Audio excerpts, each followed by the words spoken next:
Hello student, आज हम NCERT exercise 1 का क्वेश्चन नंबर 12 सॉल्व करेंगे। तो इसके दो पार्ट हैं, ए और बी। फर्स्ट पार्ट है two insulated charge copper spheres A and B have their centre separated by a distance of this. तो दो चार्ज स्फीयर हैं, इंसुलेटेड हैं दोनों ही एक दूसरे से, ए और बी।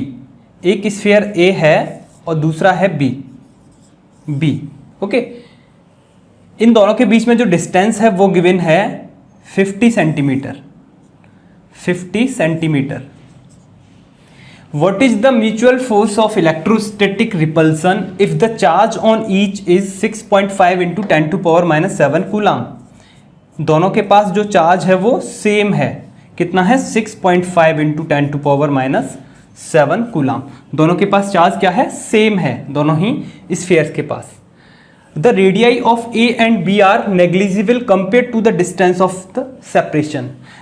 इनकी जो रेडियस है वो इस डिस्टेंस के कंपैरिजन में बहुत कम है, वो नेग्लिजिबल मान सकते हैं। तो हम जो डिस्टेंस लेंगे इनके सेंटर के, दोनों ही स्फीयर के बीच की जो सेंटर की जो डिस्टेंस होगी, सेंटर को हम इसमें इन्वॉल्व कर लेंगे तो जो डिस्टेंस है वो 50 सेंटीमीटर ही रहेगी। तो इनकी रेडियस क्या है, बिल्कुल नेग्लिजिबल है सेपरेशन के कंपैरिजन में, है ना, बहुत छोटी रेडियस है इनकी।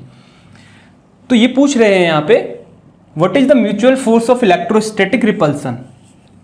तो सिंपल है, दोनों ही पॉजिटिव चार्ज हैं तो इनके बीच में रिपल्सिव फोर्स लगेगा, दोनों ही एक दूसरे से दूर जाएंगे ये। ओके, तो हमें फाइंड करना है, फर्स्ट सॉल्यूशन देखते हैं हम ए का, electrostatic force of repulsion. Simple है, मैग्नीट्यूड क्या रहता है कूलम्स लॉ का, 1/4 पाई एप्सिलॉन नॉट, और सिंपल है एयर में ही रखे होंगे तो रिलेटिव परमिटिविटी 1 ले लेंगे तो ई आर की वैल्यू, एप्सिलॉन आर की वैल्यू 1 हो जाएगी, और Q1 Q2 अपॉन डिस्टेंस का स्क्वायर, यही तो होता है।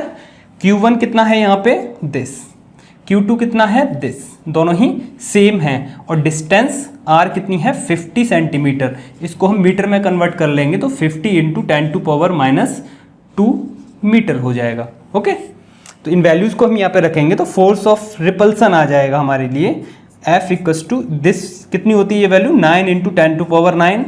Q1 कितना है 6.5 इंटू 10 टू पावर माइनस 7, और Q2 भी इतना ही है 10 to power minus 7 this, upon radius, sorry distance कितनी है 50 into 10 to power minus 2 square.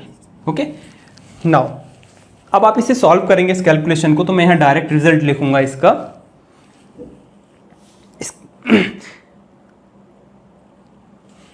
इसका डायरेक्ट रिजल्ट रहेगा 1.521 into 10 to the raise minus 2 newton, 10 to power minus 2 newton. तो जो वैल्यू आएगी फोर्स की, जो इलेक्ट्रोस्टैटिक फोर्स ऑफ रिपल्सन होगा वो ये होगा 1.521 into 10 to power minus 2 newton. This is a force of repulsion, इतना फोर्स लगेगा इन दोनों के बीच में रिपल्सन का। सेकंड बी में पूछ रहे हैं ये, what is the force of repulsion if each sphere is charge double amount and the distance between them is halved.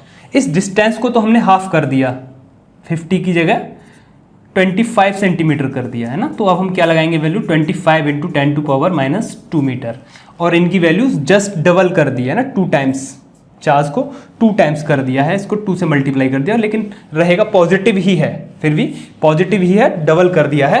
तो अब हम यहाँ पे बी का पार्ट निकालेंगे। तो सॉल्यूशन देखते हैं बी का क्या रहेगा वैल्यूज, है ना। अब क्या है सिचुएशन, अब सिचुएशन ये है कि आर कितना है 25 सेंटीमीटर, Q1 Q2 कितने कर दिए, जस्ट डबल कर दिए हैं। उस कंडीशन में हमें बताना है what is the force of repulsion. Part B का सॉल्यूशन देखते हैं। अभी ए का कितना आया था force of repulsion, A part में कितना आया था 1.521 into 10 to power minus 2 newton. Okay, अब बी में देखते हैं फोर्स ऑफ रिपल्सन क्या रहेगा। ये फोर्स था, रिपल्सन फोर्स। ओके, ध्यान रखना है आपको, दिस इज फोर्स।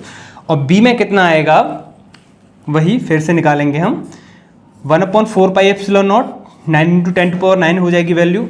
Q1 कितना है 2 into 6.5 into 10 to power minus 7 coulomb, coulomb को लिखने की जरूरत नहीं है। फिर Q2 लिखेंगे, Q2 भी इतना ही है, 2 into 6.5 into 10 to power minus 7, दोनों ही पॉजिटिव है तो रिपल्सन रहेगा, सिंपल है। डिस्टेंस कितनी है 25 इंटू 10 टू पावर माइनस 2, और इसका स्क्वायर। ओके अब आप इसे सॉल्व करेंगे तो जो फोर्स ऑफ रिपल्सन आएगा निकल के उसका मैं डायरेक्ट रिजल्ट लिखूंगा, आप इस कैलकुलेशन को सॉल्व कर लेंगे। 0.24 न्यूटन, 0.24 न्यूटन इसका आंसर आएगा। ओके तो ये दोनों ही केसेस में इलेक्ट्रोस्टैटिक फोर्स ऑफ रिपल्सन था। ओके अब जो फोर्स है इतना हो गया है यहाँ पे बढ़ के।